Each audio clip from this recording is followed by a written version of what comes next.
Welcome back for Theology Thursday on our Quality Quarantine series. I'm Hillary Ferrer with Mama Bear Apologetics, and with me is... I'm Amy Davison, also from Mama Bear. I'm Elizabeth Urbanowitz with Foundation Worldview. And I'm Lindsay Medenwalt from Mama Bear. Yep. So today we're going to be talking about kind of what we've been hinting at the rest of this week, and starting with the Mr. Rogers movie, and then on to our Training Tuesday for writing letters, and then yesterday with Worldview Wednesday, talking about the junkyard wonders. And today we're going to bring it all together, talking about the image of God and us as having image bearers. Because one of the things that we learned from Mr. Rogers is how he treated every single person with inherent dignity. And if you actually look into his biography and where that belief came from, it came from a Christian foundation. It came from a Christian worldview of God creating man in his own image. And that is how we need to be training people to treat each other, because a lot of times we treat each other based on qualities that we have that aren't necessarily part of our humanity. So we need to be really clear, very, very clear, that we do not get the inherent dignity of mankind from anything apart from a worldview that starts with God. Because basically, if you're getting your inherent dignity from, I don't know, from other people or from the government, it means it's being given to you by another person, and someone who is equal with everyone cannot bestow this. And if they can give it, they can take it away. It has to come from basically from the womb, from the moment that you become human. You have this inherent dignity and worth. And so, Lindsay, why don't you talk to us a little bit about where this came from, what this looks like, and maybe how it's reflected by some of the attributes of God.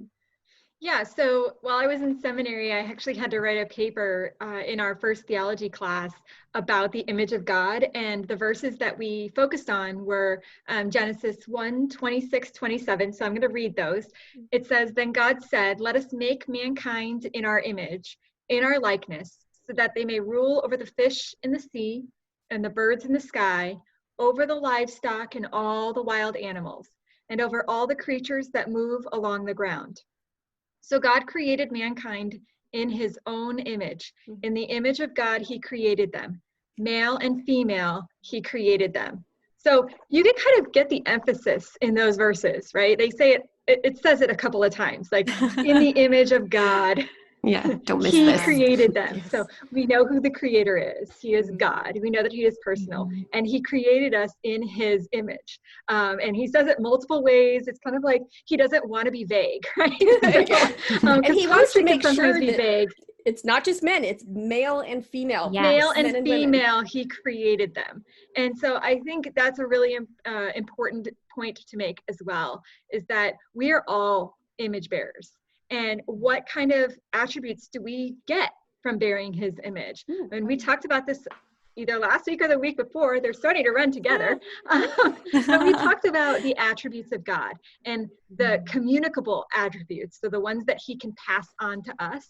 And that includes things like goodness and justice and mercy and, oh goodness, faithfulness, righteousness, graciousness, when we're being gracious and loving and holy. And I think jealous, it's one of those ones where you might need to define what that one is, because there's a lot of kids that'll be like, I thought I'm not supposed to be jealous.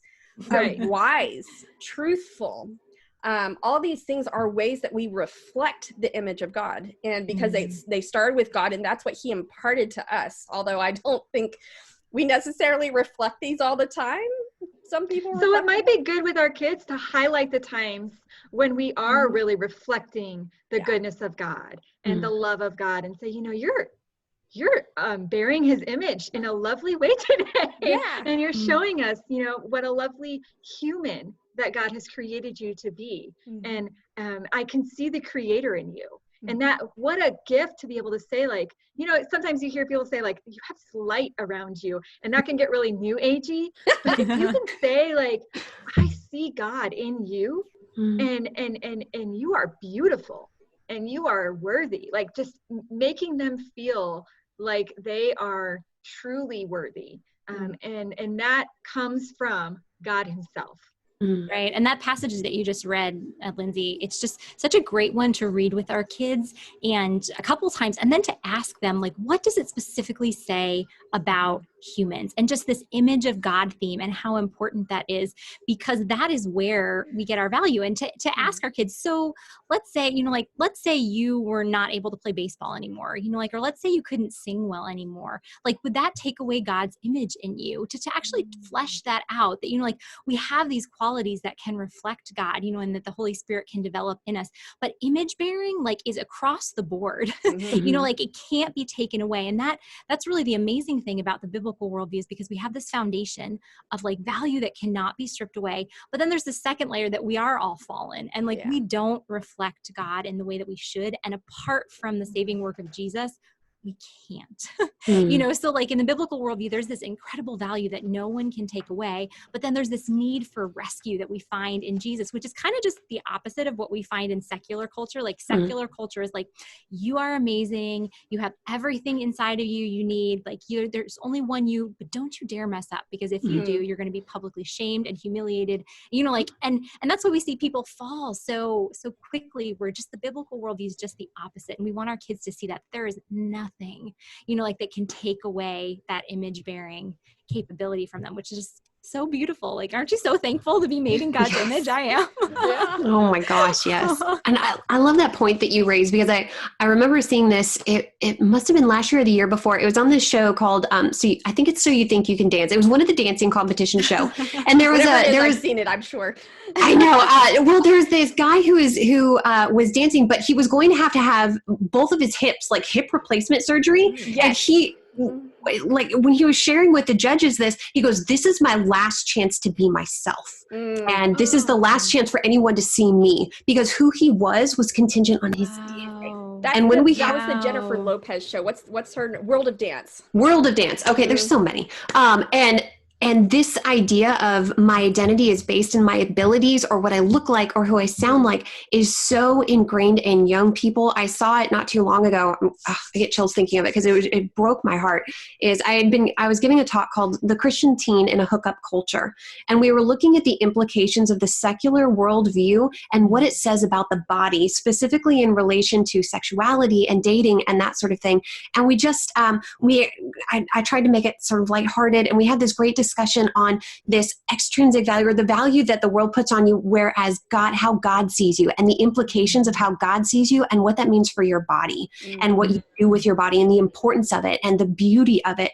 And there was this girl that had been sitting in the front row, and she came up to me afterward, and she starts pulling up her sleeves, and she goes, and there were scars on her wrists. And she said, until today, I didn't know I had value, because I thought my value was in the guys that I was with and what I did. And I'd feel okay for maybe a few hours, but then I'd start to feel worse. And I would go out and do these things because I thought if somebody would just love me if I did these things. And she goes, but I didn't realize that I had this worth already because of God.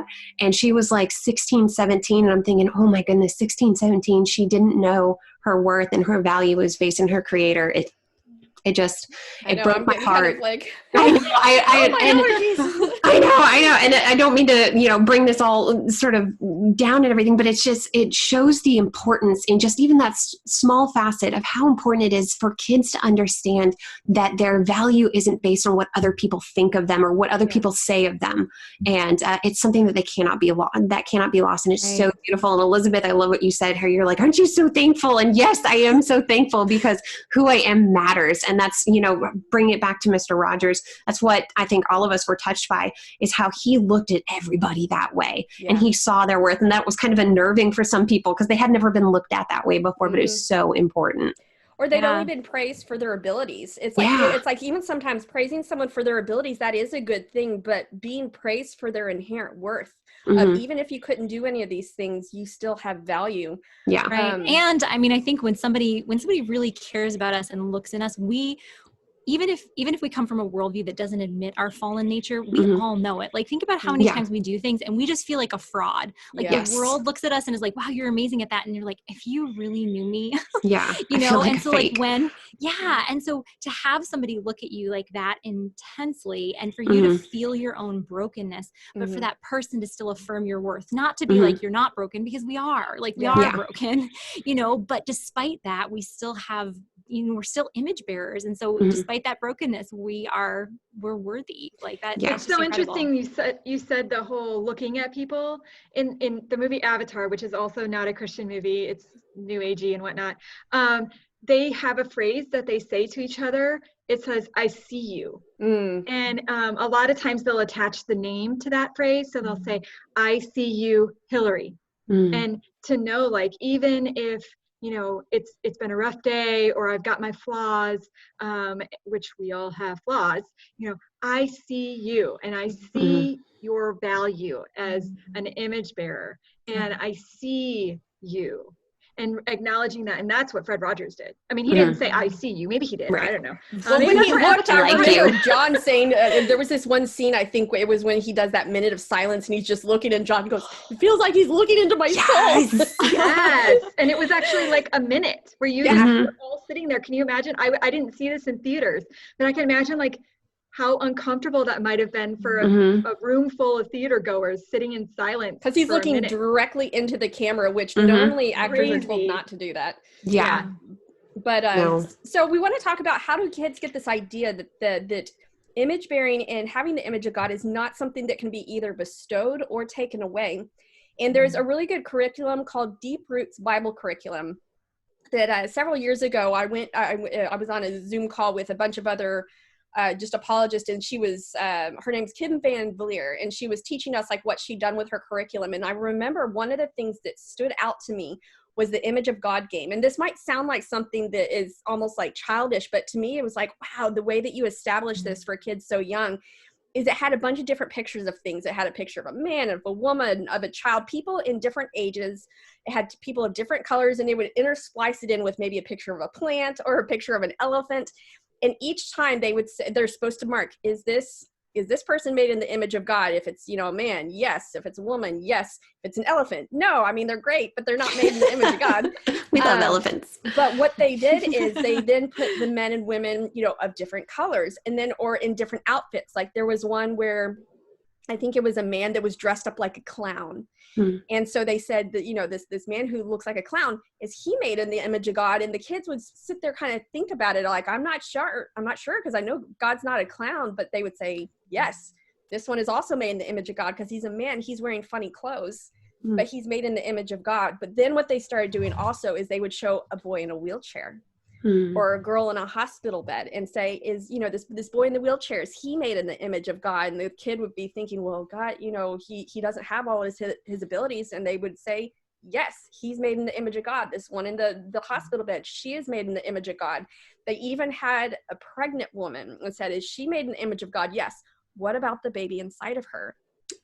Yes, that baby is made in the image of God. This is not something that we can bestow on another human based on their intelligence, based on their level of development, based on their skin color, based on anything. This is inherent, and it's something that this carrot over here does not have, even if it has googly eyes on it. It's not something that this elephant or this giraffe has. This humanity, this human image of God is different. And so even though that's a great game, we could even keep going. Sorry, I was just gonna say that's a great game that like we can play with our kids, you know, like in the season, like, you know, when we're quarantined, if we're in the car, you know, just like point out things that we see, you know, people who are made in the image of God. Or you can take a stack of magazines and like have your kids cut out, you know, like pictures that show someone made in the image of God, you know, glue it on a poster just to really just drive this point home with them. So key. Yeah. No, I love it. So that is, again, it's like I kind of emphasized this at the beginning. I want to emphasize this again at the end. There is no place we can get this inherent dignity and worth apart from God. That if it's any kind of law that's bestowing this inherent dignity, we have all these like civil rights and stuff like that. And those are great for when mankind is not treating mankind as if they have inherent dignity, but it doesn't come from those laws. It has to come from God. And if you have someone who does not believe in God, ask them, where do you get this idea that we're all made the same? Where do you get this idea, or not made the same, but where do you get this idea that we're all equally worthwhile? And it again, y'all talked about this last week with the truth.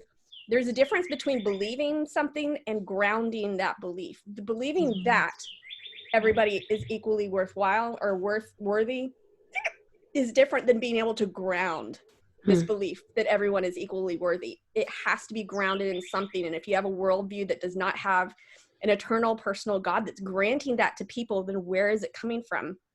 I don't think you can get it. So that's our Theology Thursday. We want you to be thinking about image of God. I love those ideas that Elizabeth had about, cutting up, pictures.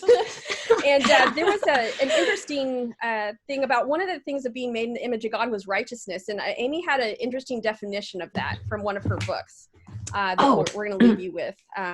Yeah, so it's my Millard Erickson Christian theology book, and it says that righteousness is holiness in action. So it's a bit like the definition of wisdom. Wisdom is knowledge in practice, yes? So righteousness is holiness in action. And it's just so it's a fun idea to think about, is like, how can I put holiness into action? It's with these relationships that we have that we get righteousness. Yeah, I think you included in it was like in action in relation to other people. And I just thought that was such an interesting description. So yeah. Anyway, I hope you learned something about the image of God today, and you are prepared to go out and teach your kids all about the image of God. And we're going to talk tomorrow with Fun and Fellowship Friday about what another little activity you can do with your kids during quarantine. So we will see you tomorrow. Bye. Bye. Bye.